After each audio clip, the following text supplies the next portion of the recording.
Today is Thursday before Jesus dies. It's Passover Day. And coming their last time into Jerusalem, Jesus sends a couple of his disciples before him to prepare an upper room. And when they gather there, they have the Passover meal. Now, Passover is a reminder of the days when the children of Israel were in Egypt, and God passed over them when he brought his anger upon the Egyptians. He passed over them because they had killed the Passover lamb and they had spread the blood over the top of their doors. In the same way, Jesus now institutes what we call the Lord's Supper or communion. And it is talking about his broken body, which is broken for us, that he would die for us, and his blood, which was shed for us. And because of that, he took our place, and we have forgiveness of our sins because he endured that for us. So God passes over us when he brings his anger upon the world, and he forgives us. Now, this is a very emotional day for Jesus. It is filled with passion. It says that he didn't just desire to have this meal, but he greatly desired, with fervent desire, to have this time together with them. He loves them.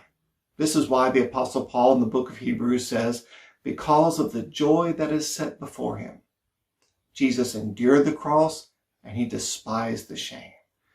This great joy and love that he has in this moment then gets reflected because after the meal, Jesus takes off his outer clothes, takes up a towel, and tenderly washes all of their feet as a servant. Such love, such compassion, such fervent desire for us. Now, Judas has already gone by this time. At the end of the meal, Satan has entered him and he has gone off to find the officers. And in the meantime, Jesus begins to remind his disciples about some things, that he is going to prepare a place for them, a mansion, that he desires for them to remember the great commandment, which is to love one another. He reminds them that they need to abide in him in the same way that a branch abides in the vine. And all these things he reminds them of because he wants to help them in these last few moments that he has. It says that after this, Jesus prayed. He prayed for himself. It says he prayed for his disciples. And then he prayed for all those who would believe on the disciples' word, which is all of us. And so after Jesus does this, he gathers together, they all have a hymn, they sing together, and then he leaves the upper room and he goes to the Garden of Gethsemane, where Judas knows they're going to be going.